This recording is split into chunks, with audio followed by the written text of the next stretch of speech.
Hansie en Griekie stap in die woud. Die bome is hoog en die nag is koud.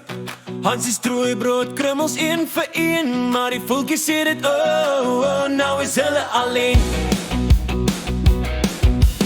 Hansie en Griekie het verdwaal, maar kom toe by 'n huis wat met lekker goed straal. Sjokolade en koek, ja melk dit ook. Die hele huis is eetbaar, net soos koek. Griekie breek 'n stukkie af, skielik kom die expo uit haar kaf. Sy nooi hulle in en weet hulle, sy voel hulle dik, sy het ander planne. Hansie besef hulle is vas, maar Griekie raak lommerig, halfpad op die gras. Die heks roer haar pot en lag so luid. Hansie trek vir Griekie, en hulle hart loop uit.